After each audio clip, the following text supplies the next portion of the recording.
I just want to start off with a very simple question. जब आप छोटे बच्चे थे, आपका ड्रीम प्रोफेशन क्या था? फॉर एग्जाम्पल मेरे केस में मुझे शुरू से म्यूजिशियन बनना था. What was your case? Anyone? Dancer. IIT clear करना था. Anyone else? एक्टर बनना था. Okay. Writer. Okay. Now tell me one thing कि अभी जितने भी लोग क्राउड में हैं उसमें से कितने ऐसे लोग हैं जो कि जिनका ड्रीम प्रोफेशन जो भी था आज उससे कुछ अलग ही कर रहे हैं? Just raise your hand. Almost all of you, right? Now let me show you something. 85% of the people hate their job worldwide. होना ही था ना ऐसा, क्योंकि जो तुम्हारा ड्रीम प्रोफेशन था उसको हम फॉलो ही नहीं कर रहे हैं. बचपन में डिसाइडेड कि यार मुझे बड़े होकर म्यूजिशियन बनना है, एक्टर बनना है, डांसर बनना है. बट होता यह है कि आसपास के सर्कमस्टांसेस ऐसे होते हैं कि आप वो उस चीज़ को फॉलो ही नहीं कर पाते. आपको बनना होता है एक्टर, बट आपके पेरेंट्स, सोसाइटी आपको ये बोल रही होती है कि अगर आपने जेईई एडवांस क्लियर नहीं किया तो आप लाइफ में शायद कुछ भी नहीं कर पाओगे. कई केसेस में फैमिली का सपोर्ट नहीं होता, कई केसेस में आपका फाइनेंशियल बैकग्राउंड इतना स्ट्रांग नहीं होता कि आप जो भी करना चाहते हो आपके आसपास के लोग उसको सपोर्ट कर पाए. बट इवेंचुअली होता बेसिकली यह है हमारे देश में मैक्सिमम केसेस में दैट आपका जो भी ड्रीम प्रोफेशन है आप उसको फॉलो नहीं कर पाते, आप उसको सैक्रिफाइस कर देते हो, राइट? आई फील अगर आपको अपने पैशन को अपने प्रोफेशन में कन्वर्ट करना है तो कुछ चीजें हैं जो कि आप कर सकते हो.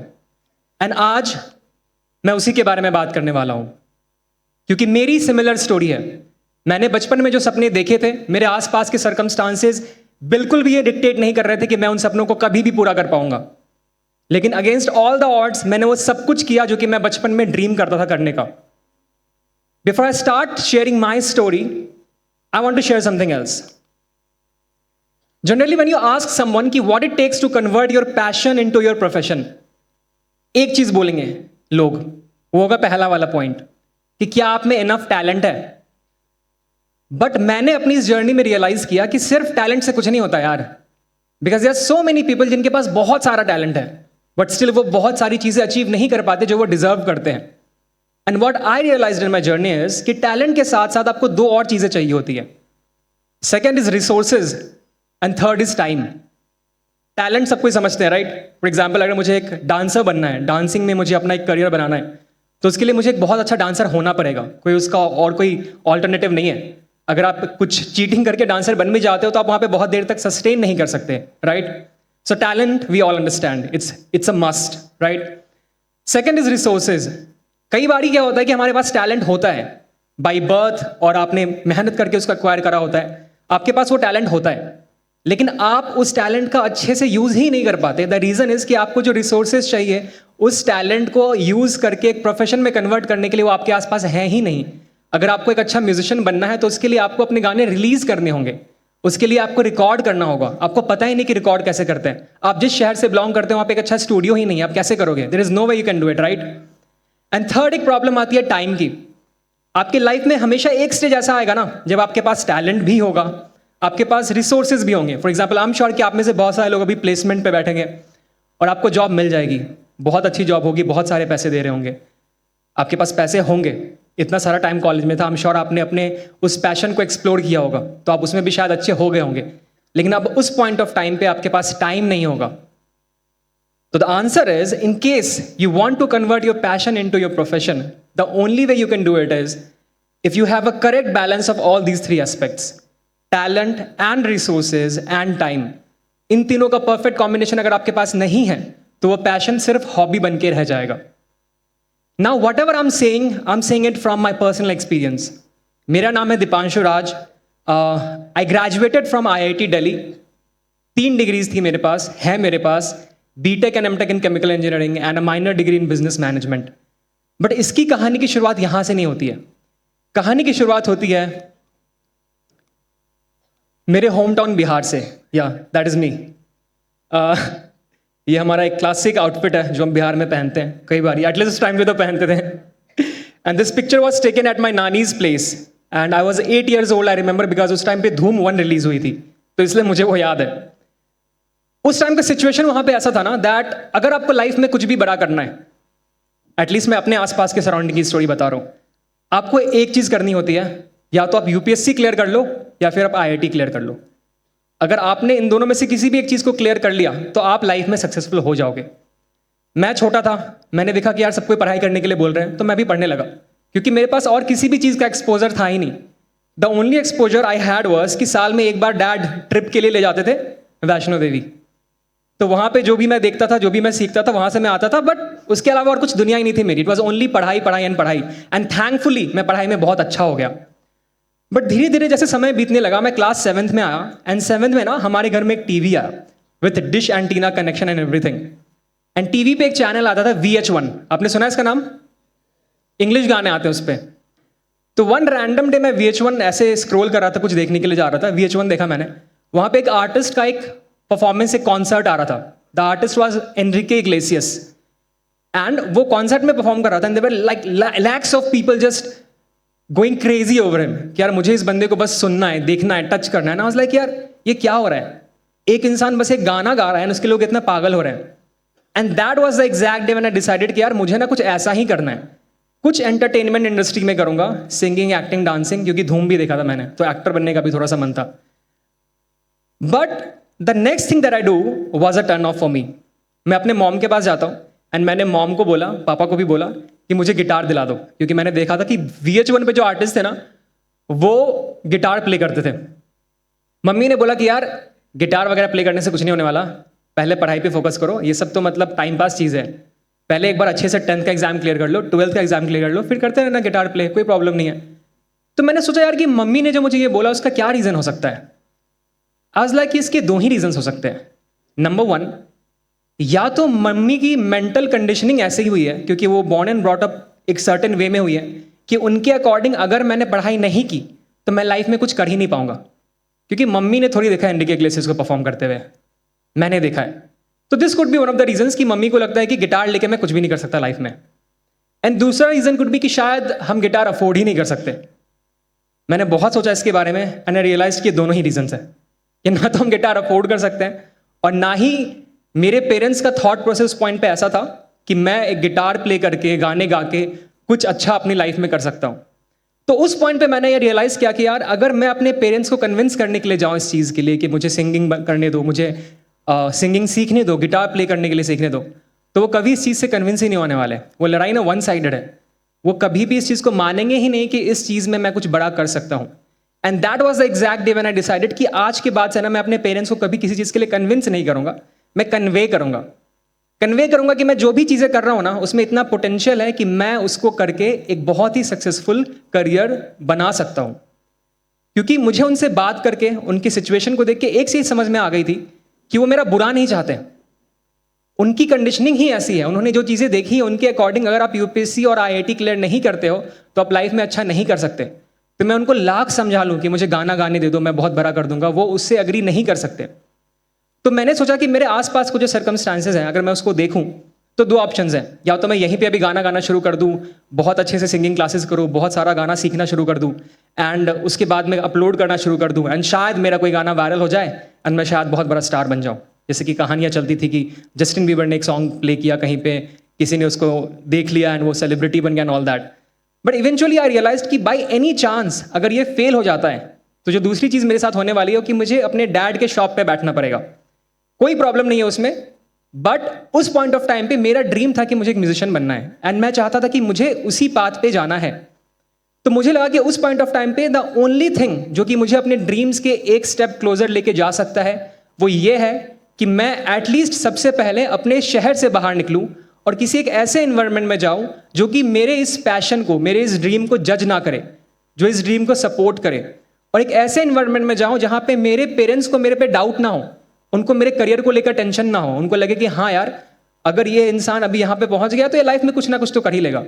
And the only option that I saw being a Bihari was IIT. So I studied very very very very hard. 12th board में 96% आ गए, बहुत खुश हुआ मैं, and then I cracked IIT, got into IIT. IIT जैसे जाता हूँ वहाँ पे बहुत सारे अलग प्रॉब्लम्स थे।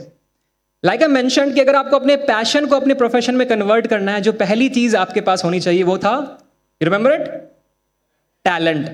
अब एक बच्चा जिसने पूरी ज़िंदगी बस पढ़ाई करी है अपने 18 साल की उम्र तक, उसके पास टैलेंट कैसे आएगा?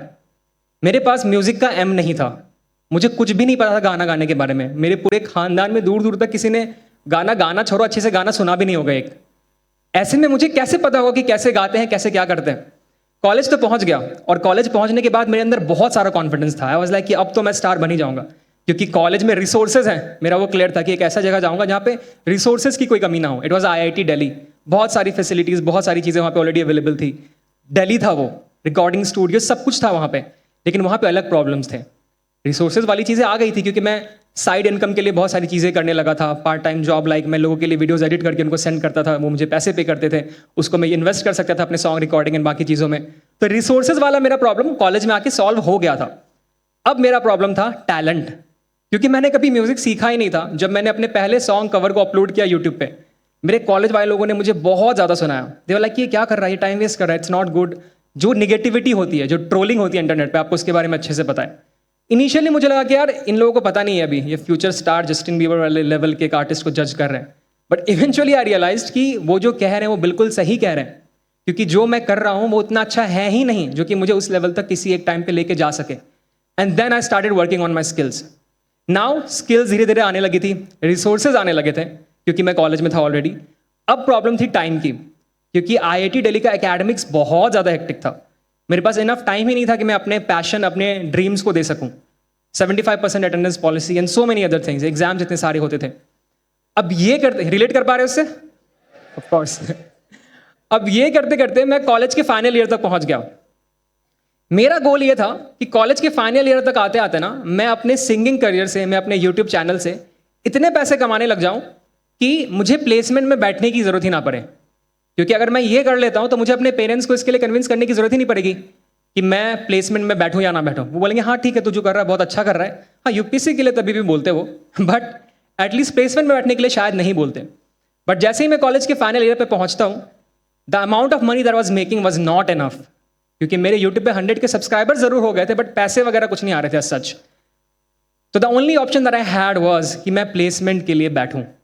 मैं प्लेसमेंट में बैठता हूं, I get a job offer जो कि मुझे बहुत ही डिसेंट अमाउंट पे कर रही थी, जो कि कॉलेज के एवरेज कैंपस प्लेसमेंट ऑफर से ज़्यादा था।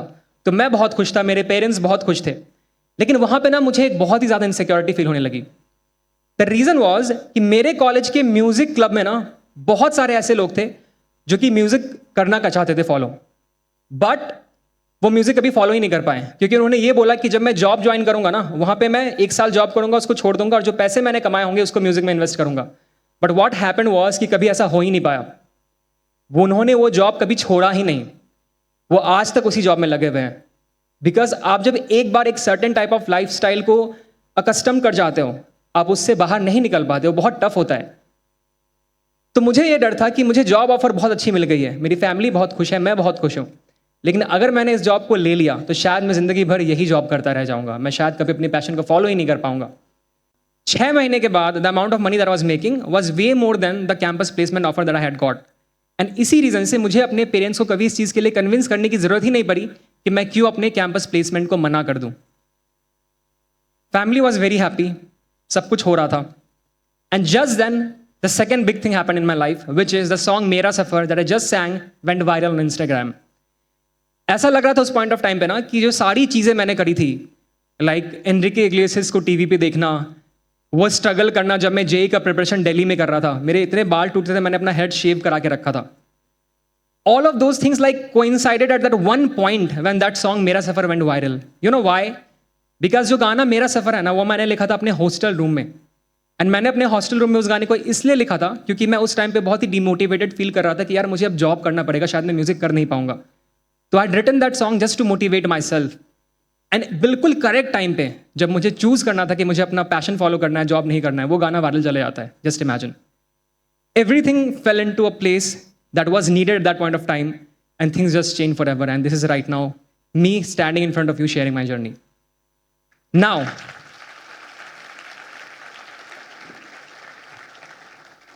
That is me taking my college degree. That's KK Pansar. How did I do it? आखिर मैंने ऐसी क्या सारी चीज़ें सही कर दी जिसके कारण ये सारी चीज़ें हो पाई? थोड़ा सा रिवर्स इंजीनियरिंग करते हैं, क्योंकि व्हाट आई वुड वांट कि जो भी मैंने किया जो गलतियां मैंने करी वो आप ना करो, जो चीज़ें मैंने सही करी वो आप करो, ताकि जो चीज़ को करने में मैंने शायद 25 साल या 24 साल लगाया है आप उसको और भी कम समय में कर पाओ। तो मैंने इसके बारे में बहुत सोचा, इन कुछ ब्रेकडाउन मैंने करा है जो कि मैंने सही किया मुझे लगता है। The first thing is master your craft. Like we discussed, talent नहीं है तो कुछ भी नहीं है। अगर मैंने उस टाइम ये बोला होता कि एक्चुअली मेरे कॉलेज वाले सारे लोग जो भी बोल रहे हैं सब गलत है, मैं तो बेस्ट सिंगर हूँ दुनिया का, शायद मैं यहाँ पे खड़ा ही नहीं होता, क्योंकि मैं नहीं गाता कभी भी अच्छा अगर मैंने सीखा नहीं होता तो criticize yourself, think about it कि आप कैसे बेहतर हो सकते हो, एंड अपने क्राफ्ट को मास्टर कर लो। Only then you can be the best player in your field. Squeeze time, which means you will have to make sacrifices. आपके कॉलेज में 75% अटेंडेंस पॉलिसी है, मेरे कॉलेज में भी था, but the only thing is कि जब मेरे कॉलेज के बाकी बच्चे मिनी मिलिशिया खेलने में टाइम वेस्ट करते थे, मैं उस टाइम को टाइम वेस्ट नहीं करता था। समर वैकेशंस में मैं घर नहीं जाता था, मैं अपने म्यूजिक वीडियोस पे फोकस करता था, मैं एक्स्ट्रा क्लासेस लेता था अपने वोकल ट्रेनिंग के लिए। तो आपको टाइम स्क्वीज करना पड़ेगा, बिना सेक्रीफाइस के आप एक्स्ट्रा चीज़ें नहीं अचीव कर सकते। अगर आपको एक न्यू लाइफ, एक डिफरेंट लाइफ चाहिए, तो आपको नई चीज़ें करनी पड़ेंगी जो कि बाकी लोग नहीं कर रहे हैं। Number 3, build your resources. It could be side income, it could be connections, it could be anything. But अगर आपके पास रिसोर्सेज नहीं है जो कि आपके टैलेंट को सपोर्ट कर पाए, तो आप दुनिया के बेस्ट टैलेंटेड इंसान हो सकते हो, आप उसको लेके आगे नहीं बढ़ पाओगे। मेरे केस में मेरा रिसोर्स मेरा कॉलेज था। I can not thank enough IIT Delhi को, मतलब मैं बता ही नहीं सकता कि कॉलेज ने मुझे कितना ज़्यादा हेल्प किया है। Now is it really important कि आप भी अब किसी ऐसे IIT लेवल के कॉलेज में चले जाओ तो ही आप अपना पैशन फॉलो कर सकते हो? The answer is maybe yes, maybe no, क्योंकि आपका लाइफ पाथ क्या होने वाला वो आपको पता है। You will have to see कि आपके केस में क्या वर्कआउट करता है बेस्ट, एंड उसके according you need to decide कि आपको क्या चीज़ें करनी चाहिए। But definitely build resources. आप उसके लिए पार्ट टाइम जॉब कर रहे हो एक्स्ट्रा पैसों के लिए, किसी से कनेक्शन बिल्ड कर रहे हो, जो भी कर रहे हो, बट आप सिर्फ टैलेंट पर रिलाई नहीं कर सकते। Number 3, learn the business side of your passion. No matter आपका पैशन कितना ही अमेजिंग क्यों ना हो, नो मैटर आपको कितना ही मजा आता है उसको करने में, लेकिन at the end of the day how humans function is you have to make money, right? आपको अगर खुशहाल जिंदगी जीनी है तो आपको पैसे कमाने पड़ेंगे। तो eventually you will have to figure it out कि आप अपने पैशन को फॉलो करके पैसे कैसे कमा सकते हो। मेरे केस में मैंने ये अर्ली फिगर आउट कर लिया था कि अगर मैं म्यूजिक करता हूँ सिर्फ, तो म्यूजिक से शायद पैसे आने में बहुत टाइम लगेगा, शायद मेरा एक गाना वायरल जाएगा, तब मुझे लेबल्स अप्रोच करेंगे and so many other things, and that is why मैंने अपना एक सस्टेनेबल यूट्यूब चैनल बिल्ड किया था, जिसको देखकर रणवीर ने मुझे अप्रोच करा, राइट? अब अगर वो चैनल होता ही नहीं, मैं सोली अपने सिर्फ म्यूजिक को फॉलो कर रहा होता, तो शायद बहुत सारी चीज़ें नहीं हो पाती। Now once again, if you are someone जो कि सिर्फ अपने उस पर्टिकुलर आर्ट को फोकस रहना चाहता है, सिर्फ म्यूजिक करना चाहता है, amazing, but in that case you must have a plan कि कैसे तुम उसको मोनेटाइज करोगे। वंस अगेन, मोनेटाइजेशन का लेवल तुम अपने सोली इंडिविजुअल लेवल पे डिफाइन कर सकते हो। किसी के लिए महीने के 1 लाख रुपए भी बहुत कम है, किसी के लिए 50,000 रुपए भी बहुत ज़्यादा है। तो यू नीड टू सी कि तुम्हारे लिए वो अमाउंट कितना है जिससे कि तुम सस्टेन कर सकते हो, एंड वो तुमको देखना ही पड़ेगा कि कैसे तुम अपने पैशन को एक बिजनेस अपॉर्चुनिटी में कन्वर्ट कर सकते हो। Number 5, give time, adapt and evolve. You have to be patient. Just imagine, I still remember मैंने अपना पहला यूट्यूब वीडियो अपलोड किया था 2013 में। That was the time when I named myself Eclipse Nova. That's a different story altogether for some other TEDx। But वो जो साल था 2013, एंड अभी जब मैं परफॉर्म कर रहा हूँ अहमदाबाद शो 2024, 11 साल लग गए मुझे ये करने में। Just imagine, it would have been super easy for me अगर मैंने बीच में गिव अप कर दिया होता, मैंने अपना पैशन ही चेंज कर दिया होता कि नहीं यार ये म्यूजिक वगैरह टाइम पास है, मैं ना कुछ और कर लेता हूँ, बट मैंने ऐसा नहीं किया। तो आपको चीज़ों को लेकर कंसिस्टेंट होना पड़ेगा, आप गिव अप नहीं कर सकते, आपको अडेप्ट करना पड़ेगा। मुझे म्यूजिशियन बनना था, बट मेरे सर्कमस्टांसेस ऐसे थे कि मुझे IIT दिल्ली जाना पड़ा, जो कि वर्ल्ड का one of the best technical institute है, राइट? बट वहाँ पे जाके भी मैंने कभी भी ये नहीं किया कि मेरी CGPA नीचे गिर जाए, क्योंकि अगर वो हो जाता, अगर मेरी CGPA 4, 3 ऐसे कुछ हो जाती, तो जो कैंपस प्लेसमेंट जॉब ऑफर मिल रहा था ना मुझे वो भी नहीं मिलता। तो ये पूरा पर्पस था कि मैं एक बैकअप क्रिएट कर सकूँ अपने लिए, वो हो ही नहीं पाता। तो इसलिए कॉलेज में जाने के बाद भी it was never a single day जब मैंने ऐसा किया हो कि मेरी CGPA नीचे गिर जाए 7 के, because 7 is that CGPA in IITs कि अगर आपकी 7 CGPA होती है तो आपको अच्छे से प्लेसमेंट्स मिल जाते हैं। मैं इतना ही पढ़ता था कि 7 CGPA हो जाए, ज़्यादा भी नहीं पढ़ता था। अगर मेरे पास ज़्यादा टाइम होता था तो मैं नहीं पढ़ता था, मुझे लगता था कि इस कोर्स में आ जाने वाला है इतना मार्क्स, तो मैं नहीं पढ़ता था, लिटरली मैं उसको म्यूजिक में लगाता था। बट इतनी क्लैरिटी थी मुझे कि मुझे 7 तो चाहिए ही। तो you will have to adapt. करना म्यूजिक था बट IIT करा, अच्छे से करा, देयर इज नो वे कि आप उसको स्किप कर दो. Number 6, be okay with being okay at the start, which is be okay with being okay at the start. I wanted to read it like that, which basically means कि generally जब आप start करते हो ना तो शायद आपका song, आपका डांस फॉर्म, आपका बिजनेस आइडिया इतना अमेजिंग ना हो, शायद वो फेल करने ही वाला हो, बट जब तक आप स्टार्ट नहीं करोगे तब तक कुछ नहीं होगा. 2013 में जब मैंने अपना पहला सॉन्ग अपलोड किया था ना, अगर मैं उसको भी देखता हूँ मुझे हंसी आती है, लेकिन द फैक्ट इज कि अगर मैंने उस टाइम उसको अपलोड नहीं किया होता तो शायद मैं आज यहाँ होता ही नहीं. तो no matter how bad you are, you have to start somewhere. You can not keep judging yourself कि अगर मैंने ये कर दिया तो ये क्या सोचेगा, ये क्या सोचेगा, इसको क्या लगेगा. ये तो होता ही रहेगा. आप दुनिया में कितना भी कुछ बड़ा कर लो, there will always be few people जो कि आपको जज करेंगे, कुछ ना कुछ क्रिटिसाइज करते ही रहेंगे. इससे आप अपने आप को रोक ही नहीं सकते स्टार्ट करने के लिए. तो you have to start today. And the last point, believe in yourself and the universe. If you don't believe in yourself, कुछ नहीं होने वाला. If you don't believe in the universe, कुछ नहीं होने वाला. If I look at my case, जब मैंने शुरुआत करी थी, नो मैटर मुझे म्यूजिक का एक्सपोजर था या नहीं, नो मैटर मुझे म्यूजिक आता था या नहीं था, मुझे इतना जरूर पता था कि मैं यार कुछ ना कुछ तो कर ही लूंगा इसमें. नो मैटर सर्कमस्टांसेस ऐसे थे कि मुझे IIT में जाना पड़ा, but still I was like कि मैं ये करके ही रहूंगा. एंड इवेंचुअली मैंने वो किया. बिलीव इन द यूनिवर्स इसलिए क्योंकि बहुत सारी चीज़ें ऐसी होती हैं जो कि आपके कंट्रोल में नहीं होती हैं, लेकिन मैं ऐसा मानता हूँ कि अगर आपने किसी चीज़ को पूरे दिल से ठान लिया है ना, तो सिचुएशंस ऐसे क्रिएट हो जाते हैं कि वो चीज़ें अपने आप आपके लिए पॉसिबल हो जाती है. फॉर एग्जाम्पल मेरे केस में रणवीर का कॉल करना, इट वॉज सो रैंडम, वो प्लान ही नहीं था. अगर मैं अपनी कहानी लिखता, मैं कहाँ से सोचता कि रणवीर मुझे एक दिन कॉल करेगा, कोई भी मुझे कॉल करेगा. It was impossible, right? But you have to believe in the universe, because things like this, things like a random song going viral जो कि मैंने अपने हॉस्टल रूम में लिखा था, वो होता है. That is all from my side. Keep hustling, keep doing what you want to do. Thank you so much guys.